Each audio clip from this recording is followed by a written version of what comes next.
Hello and welcome to this video. आज हम again एक और क्वेश्चन जेई 2024 का ले रहे हैं फ्रॉम फिजिक्स। तो क्वेश्चन इस तरह से है, rod of length L having resistance R. तो हमारे पास एक रॉड है, दिस इज अ रॉड, और इसका रेजिस्टेंस आर है, and now this is cut into two equal parts. अब हमने इसी रॉड को दो इक्वल हिस्सों में काट दिया है, एक ये और ये एक और मान लीजिए। तो इसका मतलब इसका लेंथ जो है, पहले लेंथ एल था, बिकॉज क्वेश्चन इज सेइंग कि it's having L as it's length. तो अब नई लेंथ जो है, this will be L by two, again this will be L by two. Now it says these parts are then connected in parallel. अब हम इनको parallel में बांधेंगे, यानी ये एक रॉड जो कि एल बाई टू की है और एक और रॉड एल बाई टू की, इनको हम पैरेलल्स में कनेक्ट कर रहे हैं इस तरह से।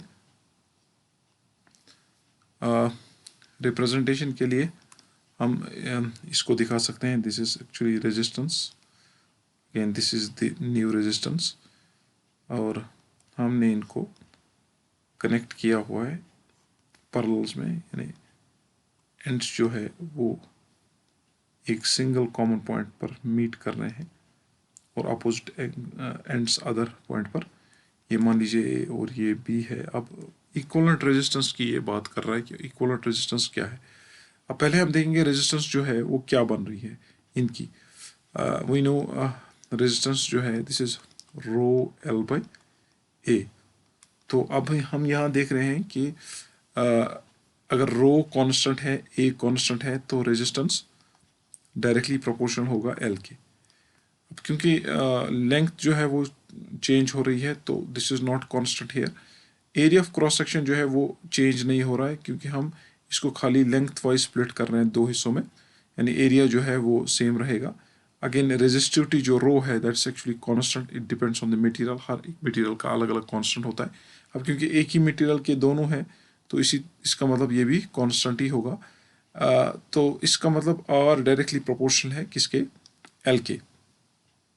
तो इट मीन्स अगर आप लेंथ को क्या कर रहे हैं, आप लेंथ को हाफ कर रहे हैं, तो इसका मतलब रेजिस्टेंस भी हाफ ही होगा। तो new resistance will be R by two. तो इट मीन्स कि अब हमारे पास पैरेलल्स में आर बाई टू और आर बाई टू है। नाउ इट सेज कि अब हम इसको कनेक्ट कर रहे हैं पैरेलल में, आप न्यू रेजिस्टेंस निकाल लीजिए। तो न्यू रेजिस्टेंस जो है वो हमें निकालनी है। तो न्यू रेजिस्टेंस निकालने के लिए हम क्या करेंगे, हम अपनी रेजिस्टेंस की जो फार्मूला है, इक्विवेलेंट रेजिस्टेंस की फार्मूला, वो यूज़ करेंगे। तो पैरेलल में हमें पता है जो इक्विवेलेंट रेजिस्टेंस है, हम 1/r इक्विवेलेंट लिख लेते हैं यहाँ। वो किसके बराबर है, this will B 1/r1 plus 1/r2। तो यहाँ दोनों ही क्या है, r/2 है। तो पहली रेजिस्टेंस दिस इज r/2, यानी ये फर्स्ट रेजिस्टेंस हमारे पास ये वाली, और अगेन दूसरी हमारे पास r/2 है। तो हम लिखेंगे 1/r/2। इसके बाद हमें इसको सॉल्व करना है। तो आप देख सकते हैं सॉल्व करके हम यहाँ लिख सकते हैं।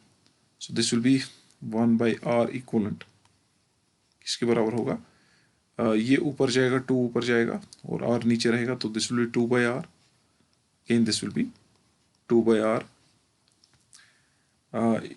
It means this will B 2 + 2 divide by r, क्योंकि डिनोमिनेटर सेम है, and now this will B 4/r। तो हमें निकल क्या रहा है यहाँ से, हमें निकल रहा है कि 1/r इक्वलेंट जो है, 1/r इक्वलेंट जो हमारे पास है, दिस इज एक्चुअली 4/r। मगर हमें 1/r इक्वलेंट नहीं बल्कि r इक्वलेंट निकालना है। तो यहाँ से हम निकाल सकते हैं r equivalent, this will B r/4। So this will be the answer, and from the options you can see, आप ऑप्शन से देख सकते हैं, एक ये ऑप्शन आ रहा है हमारे पास r/4, तो this will be the correct answer. This has been asked in JEE 2024 first shift में। पहला शिफ्ट जो लिया है इन्होंने उसमें से आया हुआ है। And this is an important question, both as far as board exams are concerned and the entrance examinations are concerned. दोनों के लिए मुफीद है, एक तो 10th class 10th board exams के लिए और 12th के लिए और JEE और नीट के लिए भी। I hope you have understood this very question. Thanks a lot for being patient. Bye bye and take care.